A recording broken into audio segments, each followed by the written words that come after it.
and Scream. But it did start to go wrong. It started to go wrong. Yes. So can you take us through that gradual process, I suppose? Okay, so one night, right, I approached Jordy.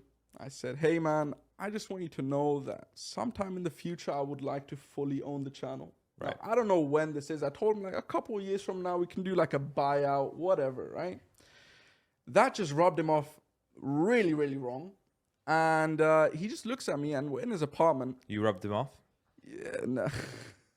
Josh, he is getting emotional. Sorry. Come on, man. Have some sympathy. Okay, I'm sorry.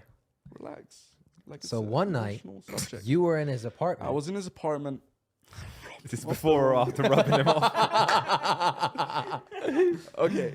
Reset. Reset. Relax. Back to the emotional bit. He looks at me and he goes, look around you, son. This is all because of me.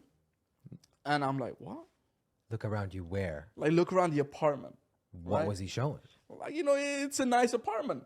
He's like, you know. Expensive things? Expensive Wait, things. this is his apartment, he was saying? Yes. I was living with him. Oh. In his like penthouse or whatever? No, it was before the penthouse. But it was still a really, really nice In the apartment. like the wooden one. So he... Wooden one. Is it not a wooden one? No. It was, I don't know where it was. Did you guys visit him? What type of friends are you guys?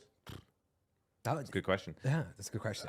So was it? It doesn't matter where it was, but yeah. So we're getting off the point. So he looked around and said, "What did he say? Sorry." He said, "Look around you. You know, this is all because of me." And I was like, "Yo, this is getting pretty awkward." He's like, "Are you trying to?"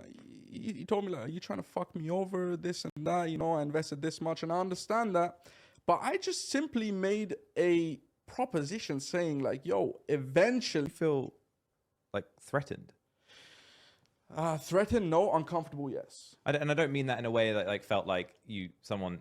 When I say threatened, I don't mean like you feel like you were in trouble or he was about to do some damage. But like, did you feel like his intention was to threaten you by saying that? 'Cause you just said like you wanted to, yeah. Yeah, I guess in a way. Yeah, Sure. in a way, yeah, for sure, 100%. Anyways, things got really awkward. I just left it at that. I went to my room, went to sleep, woke up the next day. And then we drove to the office. His assistant picked us up. And it was super awkward. We did not exchange a single word. And I just went straight into my little studio, sat down. All of a sudden, I hear a knock on my door. It's his assistant. And the assistant was asking me, hey, could you help me do a cost breakdown for the Tiger channel? Jordy asked me. And he came to me because obviously I know the numbers the best. So I made a cost breakdown of the channel. And, I put everything down, editing costs, how much money the channel made. But then I also made a second tab. So I thought that Jordy was covering the costs though. No, he just wanted like a cost breakdown. He wanted to see like where he's at with the channel. Right. Okay, Josh, Jordy's paying. Yeah. But he wanted to him to know- make So a Jordy breakdown. pays for it, He but wanted you to were know in if charge of coordinating He it. wanted to know if the channel broke even. Right. Okay. So And how big? How well was the channel doing at this point? at this point, the channel was doing pretty good. It went from, I think, 3 million views a month to 15 million And views did a you month. have oversight on like what much money the channel was earning? Could you see that? Yes. I think at the time it was 20,000. So, for 15 million month. views, Yeah. 20,000. It was kind of a low RPM. Right. Okay. But keep going. So the assistant came in, wanted you to make a cost breakdown. And then what? Yeah, so I made the cost breakdown, obviously wrote down all the costs, thumbnail, editing, whatever, how much money was spent, how much money came in, whatever. And then I also made a second tab. I put down money I saved Jordy.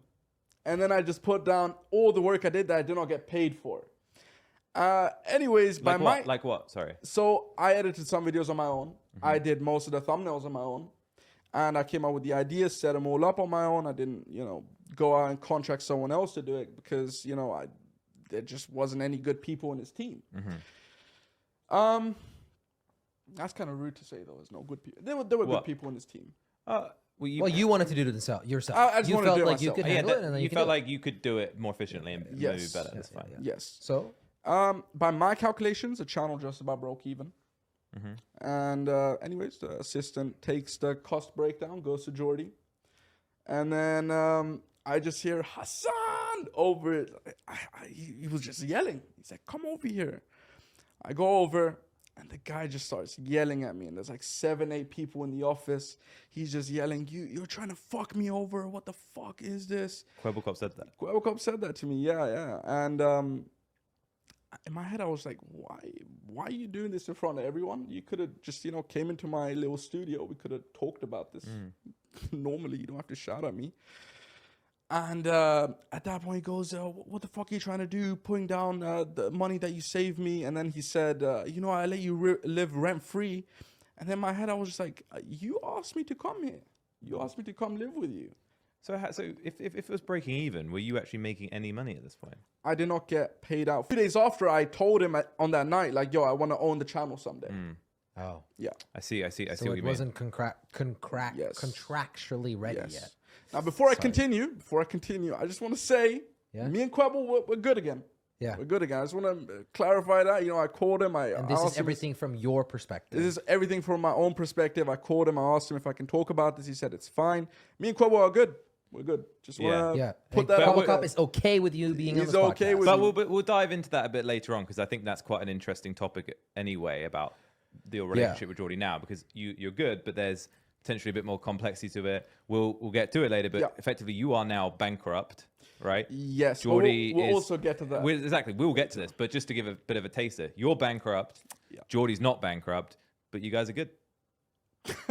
I'm a forgiving We'll person. get to it. My religion teaches me to forgive people, Sure. okay? But we'll get to that. I forgive everyone. So, yeah, continue on then. So, Geordie started screaming at you in the office. how did you go? Where did you go from there? Yeah, so Did you leave? that whole thing happened. I felt super awkward. I can't lie, I got pretty emotional. It was crazy because I was like, why is he lashing out at me? This isn't even that big of a deal. Like we could have just spoke like normal adults and gotten this over with. Anyways, I call up my friend. I tell him, "Hey, yo, I got into a fight with Quebble. Come pick me up. I don't want to be here anymore. Like, I'm not gonna let someone else just shout at me in front of 7 people, kick me out of his apartment. Like, where am I supposed to say it?" So I had to go back. Call my friend. Sorry, do you feel like he publicly he did it on purpose in this room with all these people? Do you If he feel did like it on purpose, he did I it don't to know. show his other The thing employees? is, Geordie at the time, now I don't know what was going on with him. Maybe he was stressed about something else. That's why I don't know. That's why he lashed out that way. I don't know. But looking back at it, he could definitely done things differently. Yeah. Yeah. And my friend picked me up. I had to take my whole stuff from the office. Had to dismantle everything. Went to his office. What, like gear? Yeah, it was my own gear. You took it. Why was it your gear? Wait, you never. I had my own setup. I brought it home from. But I thought that was part of what the kwebblkop was providing was the equipment. No. Equipment was not provided. That was all mine. Interesting. But only because I already had a setup. I'm sure he would have bought me a setup if it was needed.